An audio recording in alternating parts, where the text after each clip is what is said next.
السلام علیکم ورحمۃ اللہ وبرکاتہ. شیخ انیس احمد صاحب څنګه سیاتم خدای جوړ یا خوشاله الله په زندګۍ کې برکت واچو. مولوی صاحب ما د شیخ صاحب د شهادت په شپه باندې یو خوب لیدلو، خو بس ویلې مې نشو، همت مې کېدی نشو. نو خوب ډېر عجیب و جی. د شیخ صاحب د شهادت په شپه باندې ما خوب ولیده چې زه او تاسو مونږ دواړه دا شیخ صاحب ته مخامخ ناست یو او شیخ صاحب د بخاري شریف مطالعه کوي. تاسو ماته ووایئ چې عبید الله مولوي صاحب، تاسو اباجان، تاسو خپل والد صاحب یادو شیخ صاحب رحمه الله، تاسو ماته ووایئ چې تاسو اباجان مالش او چاپی باندې بلد کړی دی، دغه عادي کړی دی. او شیخ صاحب فرمایي چې عبید الله په کوم خلوص او محبت سره او مهارت سره مالش او چاپی کوي، دغه مثال نشته دی. نو بیا تاسو ماته ووایئ نو مهرباني وکړئ تاسو لاړ شئ او د شیخ صاحب سر او بدن دا لږ مالش کې او چاپی کې. نو په دغه وخت کې شیخ صاحب ما طرف ته وکتل او په خندا شو او راته ویل عبید الله پوه شو که زه درته هم ووایم. نو ما ورته وویل چې پوه شوم. زه سر ورغلم او کېناستم، ورته د شیخ صاحب سر مالش کول مې شروع کړل. چې کله ما د شیخ صاحب سر مالش کو نو ما ولیدل چې زینت الشهدا شیخ الحدیث رحمه الله هغوی چې دین بخاري شریف کې د کتاب الجهاد مطالعه کوي.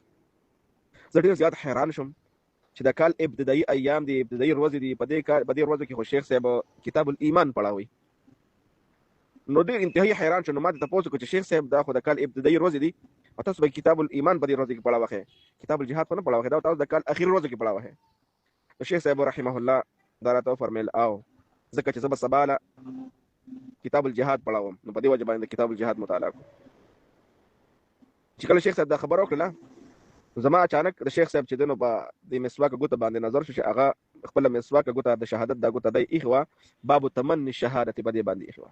نو هم زه حیران شم چې شیخ صاحب په کتاب الجهاد کې صرف دا باب ولې، نور کتاب الجهاد ټول وای نه پړاوه او صرف دې باب نه به شروع کوي.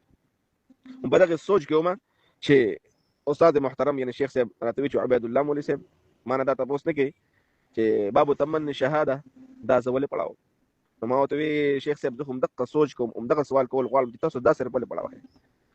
نو شیخ صاحب هغه راته وفرمیل چې د نبي علیه الصلاة والسلام د طرف نه یو قاصد راغلی، یو استاذ راغلی او هغه قاصد د نبی علیه الصلاة والسلام ماته عرض وکړو، ماته وفرمیل چې رسول الله مبارک صلی الله علیه وسلم وفرمیل چې لاړ شه زینت المحدثین شیخ ادریس صاحب ته ووایه چې سبا له د نهې په ورځ باندې سحر به تاسو د بدر او د احد صحابه او شهادو ته به تاسو بخاري شریف پړاوه او په بخاري شریف کې به کتاب الجهاد پړاوه او کتاب الجهاد کې به بیا تاسو باب تمني شهادت دا پړاوه.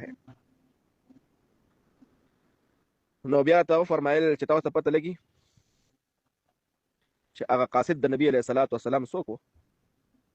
نو ما په حیرانتیا سره ورته ویل چې شیخ صاحب څوک د رسول الله مبارک علیه السلام قاصد. نو استاد محترم راته وفرمایل چې هغه سید الشهداء اسد الله ورسوله حمزه رضی الله عنه و. چې دا مورد یو عجیبه غونتې خوشبويي ما محسوسه کړه، ډېر زبردست خوشبويي وه. نو شیخ صاحب نه ما تپوس وکړو چې حضرت دا خوشبويي ډېره انتهایی عجیبه زه محسوسوم. نو شیخ صاحب په خندا شو راته چې بچې دا د شهادت خوشبو ده. نو ما فورا ته سوال وکړ شیخ صاحب د چا شهادت؟ نو شیخ صاحب راته وی چې سبا له د درس نه بعد به درته وایم او بیا بخاري شریف خو مطالعه کوی په لاس کې او ترمذي شریف دا وسره چې دی نو په میز باندې پروت و، دغه دواړه راواخیستل بخاري شریف او ترمذي شریف او هغه تاسو ته په لاس کې درکړل. تاسو وی چې شیخ انیس احمد مولوي صاحب تاسو چې دا دواړه کتابونه واخلئ. نو په دغه دوران کې زما یو وړه ماشومه ده د 2 کالو لور مې ده، هغه په جړا شوله د خوب نه راپاڅېد. نو هغې په جړا سره زه د خوب نه رابیدار شوم، بهر ته راووتم، ما اودس به وکړم لږ او تهجد به وکړو. نو چې څنګه بهر ته راووتو نو سهار اذانونه دا شروع شوي وو. د مونځ نه بعد بیا زما پیریډ دا قبل از وقتي او وختي چې نو زما سبقونه وي. نو د 9 په ورځ یعنې 5 مۍ باندې چې کله سهار زه د درس نه فارغ شم نو ما وی چې زه ځم او زیرت المحدثین استاد محترم ته دا خوب وایم چې شیخ صاحب ما داسې خوب لیدلی دی.